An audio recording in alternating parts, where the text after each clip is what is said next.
Praise Lord everyone, God bless you so much. प्रभु बहुत आशीष दे।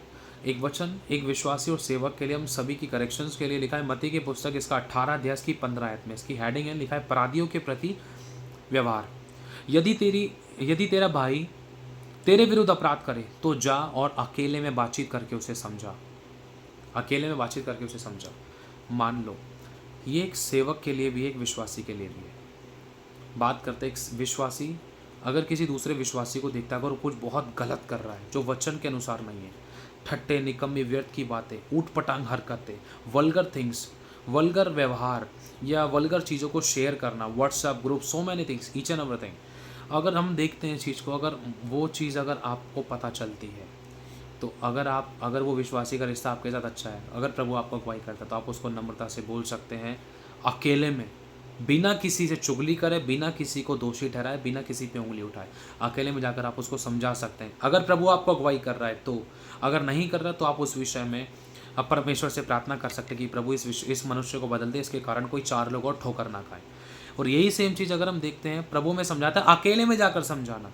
अगर यही काम पास्टर का है, अगर एक पास्टर को पता चलता है कि कलीसिया के अंदर ये व्यक्ति, ये स्त्री है, ये पुरुष, इसके ऐसे पहनावे से, इसके ऐसे way of talking, way of walking से, इसके ऐसे चाल चरित्र से, इसके ठट्टा निकम्मी व्यर्थ की बातों से, या इसके हंसी ऐसे ऊट पटांग जोक्स से, या फिर इसके ऐसे पहनावे से, इसके सर पे चुन्नी नहीं है, इसके बैकलेस चेस्टलेस हो रखा है सारा, ड्रेसिंग सेंस नहीं है, इसकी बॉडी शेप दिखती है, 4 लोग इससे ठोकर खाते हैं, 4 कलीसिया के 4 लोग ऑब्जेक्शन उठाते हैं, जिसके कारण 4 लड़कियां भी बोलती है वो भी तो पहनती, वो भी तो पहनता, बहुत सारे जब ऐसे मैटर उठते हैं, जब एक पास्टर को पता चलता है, यही नहीं, लड़की का नहीं, जेंट्स का भी, कोई जेंट्स अगर कोई ऊट पटांग हरकतें कर रहा है, गलत और गंदी चीज़ें शेयर कर रहा है, वल्गर थिंग्स कर रहा है, ग्रुप के अंदर ऊट पटांग चीज़ें कर रहा है, और नेगेटिव अगर ग्रुप बना रखे, एक विश्वासी ने भी गलत और गंदी चीज़ों में लिप्त है, तो एक पास्टर का फर्ज बनता है, जब ये बात पास्टर को पता चलती है, तो एक पास्टर का भी फर्ज है कि वो ऐसे व्यक्ति से, अगर कोई अपराधी है तो उसे अकेले में जाकर बात करे। अगर पास्टर ने छोड़ दिया तो वो एक फुंसी को फोड़ा बनने का मौका दे रहा है, जो सब लोगों को इंजेक्ट कर सकता था, जिसके कारण कलीसिया ठोकर खा सकती थी। अगर समय पर उसका इलाज ना किया गया, समय पर उसको करेक्ट ना किया गया, तो बहुत से लोग ठोकर खाकर जा भी सकते थे, और बहुत से लोग, कलीसिया टूट भी सकती थी, विश्वासी भटक सकते थे, जिसमें विश्वासी और सेवक और कलीसिया पर दोष लग सकता था।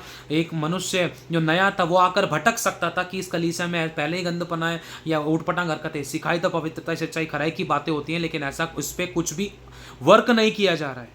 अगर ये बात अगर सेवक विश्वासी को पता है, तो विश्वासी को इस विषय में काम करने की जरूरत है, वो भी अकेले में। ये नहीं कि डायरेक्टली किसी ना किसी प्रकार से मुंह पे बोल दिया कि तू ऐसा है, तू वैसा नहीं। एक और चीज परमेश्वर का आत्मा में इस विषय में हमें सिखाता है, अगर हम ध्यान से इस बात को पढ़ते हैं, लिखा है, तुम वचन में अगर हम साफ पढ़ते हैं, हाँ, यदि वह ना सुने, अगर आप उस पहला फर्ज है आपका कि आप उसको अकेले में जाकर समझाएं कि बेटा ये काम जो कर रहे हो आप गलत कर रहे हो, बिब्लिकल, बेटा देखो ऐसा है। हम आराधना करते हैं, प्रभु मेरा चलना फिरना उठना बैठना तुझे भाता रहे, क्या ये चीज़ परमेश्वर को भारी है? इससे 4 लोगों को ऑब्जेक्शन हो रहा है, और ऑब्जेक्शन भी सही बात के लिए हो रहा है, क्योंकि उनकी फैमिली वाले भी चीज़ को लेकर ऑब्जेक्शन करें, क्योंकि मैं शिक्षा कुछ खरी दे रही हूँ, तो जिसके विषय में लोगों को गलत दिखाई दे रहा है, तो इसलिए वो बोल रहे हैं। तो मैं चाहती हूँ बेटा, आपके ऊपर जो दोष लग रहे हैं, उंगलियां उठ रही है, बेटा आप इस चीज़ को करेक्ट करो, क्योंकि वचन से बढ़कर कोई भी नहीं आपकी और हमारे लिए, क्योंकि वचन ही हमें स्वर्ग और उद्धार कर सकता है। अगर मैं किसी मनुष्य को खुश करूँ तो परमेश्वर की दासी नहीं हो सकता, है ना। और दूसरी बात, वचन में साफ लिखा है कि अगर हम देखते हैं, यदि वे ना सुने तो 1 या 2 जन को अपने साथ ले जा, कि हर एक बात 2 या 3 गवाहों के मुंह से निश्चित की जाए। मान लो बेटा, मान लो मेरे को अगर किसी थर्ड पर्सन के, मैं एक पास्टर उदाहरण के तौर पर, मेरे को अगर किसी थर्ड पर्सन के बारे में बताया कलीसिया के लोगों ने कि पास्टर जी देखो वो विश्वासी ऐसे करती है, वो विश्वासी ऐसे करता है, ऐसी हरकतें, ऐसे काम, ऐसे चरित्र, ऐसा व्यवहार, ऐसा स्वभाव, कलीसिया के बाहर गुप्त में क्या चल रहा है आपको नहीं पता। जब वो लोग मुझे बता रहे, तो मेरा फर्ज है पहले उनसे मैं क्लियर करूं, पहले मैं जान लूं और जांच लूं। ये नहीं कि मैं उनकी सुनकर झटपट में उंगली उठाना शुरू कर दूं, दोषारोपण कर दूं, नहीं, मेरा फर्ज है पहले दोनों तरफ से मैं क्लियर करूं, जांचो। एक सही और एक बुद्धिमान विश्वासी, अगर बुद्धिमान दास की ये पहचान होती है कि पहले वो परखता है, जांचता है, क्लियर करता है, उसके बाद सोच विचार कर डिसीजन देता है। और क्योंकि लिखा है, बिना सोच विचार का कहना तलवार का सा पैना लगता है, और लिखा है हाय उस पर जिसके कारण ठोकर लगती है। अगर मैं बिना सोच विचार के डिसीजन लेता हूँ कि तू ऐसी वैसी, बाद में पता चलता है कि जिन्होंने मुझे बताया वो खुद ही गलत थे, तो इसके कारण फिर मैं दोषी बन गया था उसके विषय में और इसके विषय में। समझ पा रहे हो? और ये मुंह देखा न्याय करने वाली बात है।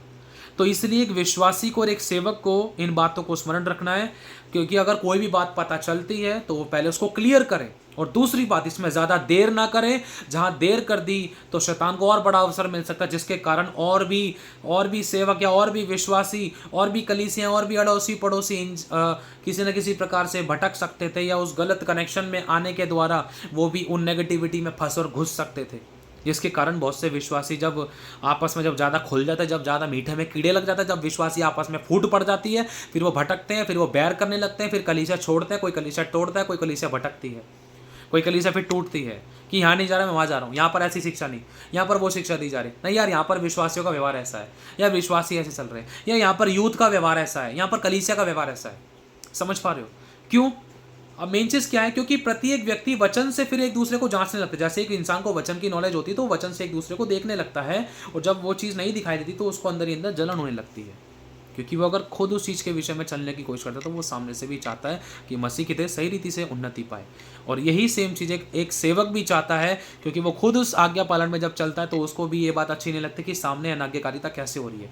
लेकिन एक सेवक का, एक विश्वासी का ये भी काम है, जो आज्ञा पालन में चलते हैं या चलने की कोशिश करते हैं, कि समय होते हुए उन चीज़ों को पकड़ कर करेक्ट किया जाए। तभी लिखा है, दाख की बारी में जो फूल और फल लगे हैं उसको खराब करने के लिए कुछ लोमड़ियाँ थी, उनको पकड़ना ज़रूरी है। ये नहीं कि उनको छोड़ दो घूमने जो हो रहा है उनको, नहीं, ना तो उनको किसी प्रकार से उनको बेइज्जत करना, ना तो उनको ऐसे ही छोड़ना, उनको पकड़ना है, अकेले में जाकर उनको सिखाओ, करेक्ट करो, क्योंकि लिखा है यदि तेरा भाई तेरे विरुद्ध अपराध करे तो जा अकेले में बातचीत करके उसे समझा। पहले अकेले से तो शुरू करो, यदि वह ना सुने तो 1 या 2 जन को अपने साथ ले जा, और हर एक बात 2 या 3 गवाहों के मुंह से निश्चित की जाए। समझ पा रहे हो? पहले जो गवाह हैं, जो बता रहे हैं एक पास्टर को कि भाई वो ऐसा है, वो ऐसे कर रही, वो ऐसे कर रहा है, पहले उनसे भी क्लियर करें, कहीं वो बाद में मुकर ना जाए, कहीं मुंह बदलना, बात बदलने का मैटर तो नहीं हो गया।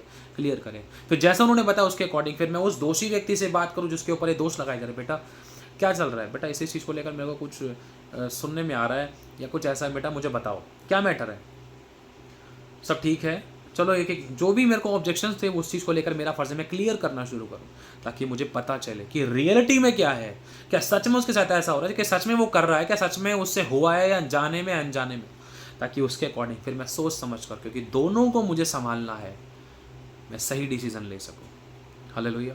क्योंकि वचन समझा, देखो तुम इन छोटों में से किसी एक को तुच्छ न जानना, क्योंकि मैं तुमसे कहता हूँ कि स्वर्ग में उनके दूत मेरे स्वर्गीय पिता का मुंह सदा देखते रहते हैं, क्योंकि मनुष्य का पुत्र खोए हुए को बचाने के लिए आए। अगर एक भी भेड़ खो गई मेरे गलत डिसीजन से या किसी के गलत बातों में हाँ मिलाने से, तो वो उसका फिर क्या होगा, सोच कर देखो। लिखा है, पर जो कोई इन छोटों में से जो मुझ पर विश्वास करते हैं एक को ठोकर खिलाए, उसके लिए भला होता कि बड़ी चक्की का पाट उसके गले में लटकाया जाए और वह गहरे समुद्र में डाला जाए। ठोकर के कारण संसार पर हाय, ठोकरों का लगना अवश्य, परंतु हाय उस पर जिस मनुष्य के कारण ठोकर लगती है। हालेलुया। तो परमेश्वर का आत्मा हम सभी को ये करेक्ट करता है, कोई परफेक्ट नहीं है, हम सभी की शिक्षा के लिए है। Praise the Lord everyone. तो हमें कुछ भी डिसीजन बिना सोच विचार के नहीं लेना, पहले हमें दोनों तरफ से क्लियर करना है, फिर उसके बाद हमारा फर्ज है कि मैं उससे भी अकेले बात करूं, जो निचोड़ निकलता है उसको समझा बुझा के वचन के अनुसार सही शिक्षा देकर, वचन को आगे रखकर। बेटा देख वचन क्या कह रहा है, वचन ये कह रहा है। अगर हम देखते हैं, अगर हम पढ़ते हैं मूसा के विषय में, पुराने नियम में परमेश्वर ने ऐसी कुछ वेदी के लिए कुछ डिसीजंस दिए थे कि जब तू वेदी बनाए तो उसकी सीढ़ियाँ मत बनाना, ऐसे मत बनाना कहीं तू उस पर चढ़ते समय तेरी देह ना दिखे, तेरे टांग ना दिखे, तेरा तन ना दिखे। मतलब परमेश्वर इतनी गंभीरता की डिमांड कर रहा है कि एक मनुष्य की टांग तलक ना दिखे, पैर का गट्टा तक ना दिखे। समझ पा रहे हो कि इतनी पवित्रता की डिमांड कर रहा है। और अगर किसी स्त्री या किसी पुरुष के गलत पहनावे के कारण 4 लोग ठोकर खा रहे हैं या ऑब्जेक्शन हो रहा है, तो लिखा है, वचन कहता है हमारी स्वतंत्रता किसी के लिए ठोकर ना बने, इसलिए भला ये है कि उन लोगों को करेक्ट किया जाए अकेले में ले जाकर, गलत तरीके से उनको ना बोला जाए या गलत तरीके से उनकी बेइज्जती या गलत तरीके से उनको छोड़ा ना जाए। लोमड़ियों को पकड़ना ज़रूरी है, क्योंकि मनुष्य कोई बुरा नहीं है, अंधकार की शक्तियाँ बुरी हैं। हालेलुया। तो परफेक्ट कोई भी नहीं है, इस बात को समझते हमारा फर्ज है सही समय पर सही तरीके से सही लोगों के बीच में राइट टाइम पर सेपरेटली करेक्ट किया जाए। बेटा बताओ क्या मैटर है, आप क्या चाहते हो, जो मैंने सुना है मैंने कुछ इस प्रकार से सुना है, क्या ये सही है या गलत है, मुझे बताओ बेटा। जब बातें सारी बात पता चलेगी, वरना अगर बिना सोच विचार का कहना तो फिर तलवार का सा पहना लगता है। हालेलुया। तो प्रभु सभी को बहुत आशीष है। किसी को भी किसी प्रकार से हटे हो तो मैं दिल से प्रभु से सबसे सॉरी बोलता हूँ, क्षमा चाहता हूँ। लेकिन ये करेक्शन की हम सभी के लिए बात है, जिसके कारण कलीसिया टूटती है, विश्वासी भटकते हैं, क्योंकि लोगों को वो चीज़ नहीं दिखाई देती कई बार कलीसिया के अंदर और सेवकाई मीटिंग्स में, सेवकाई में, कलीसिया में। इसलिए एक इंसान एक चर्च बदलता है, फिर दूसरा चर्च बदलता है, फिर कोई तीसरे चर्च, कोई कहाँ जाता है, कोई कहाँ जाता है। हालेलुया।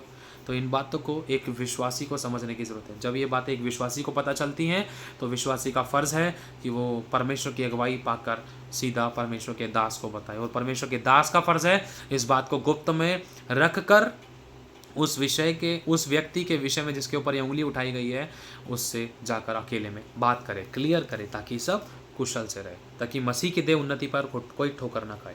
हालेलुया। परफेक्ट कोई भी नहीं, देखो परफेक्ट मैं भी नहीं हूँ, ये बातें लेकिन हम सभी को सिखाती हैं। खुदा सभी से प्यार करता है, लेकिन दुष्ट को अवसर कई बार मनुष्य खुद देता है। हालेलुया। प्रभु सभी को आशीष, सभी को जय मसीह के। Thank you for this.